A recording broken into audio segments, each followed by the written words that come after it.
Class 10th वाले सभी बच्चों का, सभी प्यारे छात्रों का पूरा पेपर और सॉल्यूशन आ चुका है। प्यारे विद्यार्थियों, ये पेपर अब मैं बता रहा हूँ 17 दिसंबर का। अगर आपने इस क्वेश्चन पेपर को देख लिया तो मैं आपसे वादा जरूर करूँगा कि दुनिया की कोई ताकत नहीं जो कि अब आपको फेल कर सकती। इसलिए ये पूरा का पूरा पेपर देखकर ही जाना है, क्योंकि यही वो प्रश्न हैं जो आपकी परीक्षा में आएंगे। इसलिए अच्छे से इस पेपर को देखें और याद कर लें पूरा का पूरा पेपर।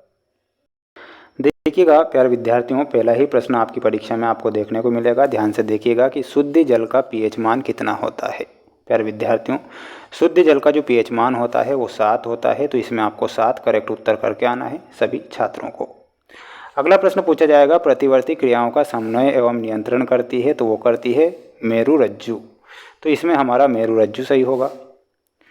कोई विलयन अंडे के पिसे हुए कवच से अभिक्रिया करके एक गैस उत्पन्न करता है जो चूने के पानी को दूधिया कर देती है, तो वो कौन सी गैस है? तो वो गैस हो जाएगी प्यारे विद्यार्थियों HCl। सबसे अधिक अभिक्रियाशील धातु कौन सी है? तो सबसे ज़्यादा अभिक्रियाशील जो धातु है वो होती है सोडियम, जिसे Na से दर्शाया जाता है।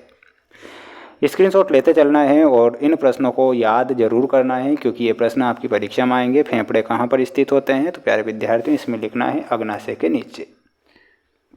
अग्नाशय के नीचे फेफड़े स्थित होते हैं, तो अग्नाशय के नीचे आपको करेक्ट करना है।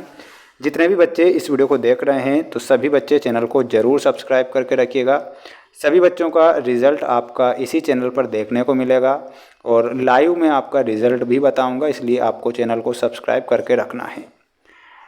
हाइड्रोकार्बन का उदाहरण दीजिए। तो प्यारे विद्यार्थियों, ये सभी हाइड्रोकार्बन के उदाहरण हैं। स्क्रीनशॉट ले लो अच्छे से और रट्ठा मार लो इन प्रश्नों का, क्योंकि यही वो प्रश्न है जो कि 100% आपकी परीक्षा में सभी छात्रों को देखने को मिलेंगे। देखिएगा, कचरे का निपटान एक गंभीर समस्या है, तो गंभीर कैसी समस्या है? तो गंभीर एक पर्यावरणीय समस्या है। तो इसमें आपको क्या लिखना है? पर्यावरणीय। प्रिज्म द्वारा रंग की प्रकाश किरण का विचलन सर्वाधिक होता है, तो इसमें आपको लिखना है बैंगनी। तो यहाँ पर हमारा बैंगनी सही होगा। वस्तुओं को हम की उपस्थिति में देख सकते हैं, तो वस्तुओं को हम प्रकाश की उपस्थिति में देख सकते हैं, तो यहाँ पर आपको प्रकाश लिखना है। एक अश्व शक्ति में 746 वॉट होते हैं। विद्युत विभव का ऐसा ही मात्रक होता है वोल्ट, तो इसमें आपको क्या लिखना है? वोल्ट। विद्युत धारावाही तार एक की भांति व्यवहार करता है, तो ये चुंबक की भांति व्यवहार करेगा, तो इसमें आपको क्या लिखना है? चुंबक लिखना है। स्क्रीनशॉट ले लीजिए इसका एक अच्छे से और इन प्रश्नों को याद कर लीजिए। पास होना है तो पढ़ लीजिए पूरा पेपर, 100% पेपर आएगा, बाहर पेपर आपका नहीं जाएगा। इसलिए रट्टा मार लो इन प्रश्नों का, क्योंकि ये प्रश्न ही है जो परीक्षा में आते हैं। DNA एक आनुवांशिक पदार्थ है, तो ये बिल्कुल सत्य है। ग्रीन हाउस प्रभाव का कारण ओजोन परत में क्षय है, ये गलत है। हाइड्रा में अलैंगिक प्रजनन होता है, ये भी सत्य बताना है। विद्युत मोटर धारा के चुंबकीय प्रभाव पर आधारित होती है। फोटोग्राफी प्रकाश रासायनिक बिल्कुल ये सत्य है। इसका भी आप सभी बच्चे स्क्रीनशॉट ले लीजिए, अच्छे से याद कर लीजिए। प्यारे विद्यार्थियों, याद कर लीजिए, बार बार कह रहा हूँ कि रट लीजिए, याद कर लीजिए तो कर लो, क्योंकि पेपर आएगा यही। बुझे हुआ चूना, ऑप्शन नंबर डी। मेंडल में आपको आनुवांशिकता का नियम। मिश्र धातु में आपका कांसा सही होगा। मेथेन का सूत्र होता है CH4 और मास्टर ग्रंथि को ही पीयूष ग्रंथि कहते हैं। और संयोजन अभिक्रिया में हो जाएगा ऑप्शन नंबर सी।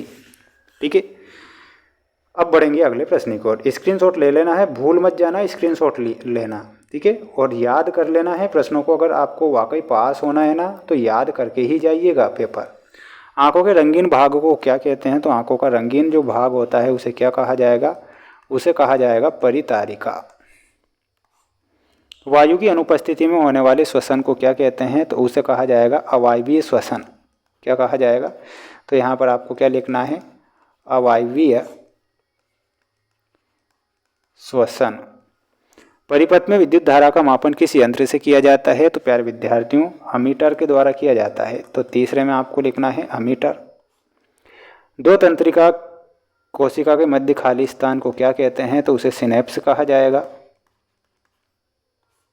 घरेलू परिपथ में किस प्रकार की धारा प्रवाहित होती है? तो इसमें आपको लिख कर आना है प्रत्यावर्ती धारा। जीन संरचना को सर्वप्रथम किसने प्रतिपादित किया था? तो उनका नाम था सटन। तो यहाँ पर आपको सटन लिख के आना है।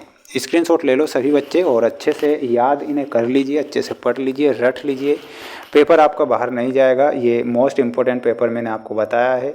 2 नंबर वाले क्वेश्चन, 3 नंबर 4 नंबर वाले भी बहुत जल्द आएंगे, बिल्कुल टेंशन ना लेना। अच्छे से मेहनत करना, फेयर कॉपी से भी पढ़ लेना, हालांकि मैं भी मोस्ट प्रश्न बता रहा हूँ। चैनल को जरूर सब्सक्राइब करना प्यारे विद्यार्थियों, क्योंकि लाइव आपका रिजल्ट भी यहीं देखने को मिलेगा। मिलते हैं नेक्स्ट वीडियो में। जय हिंद।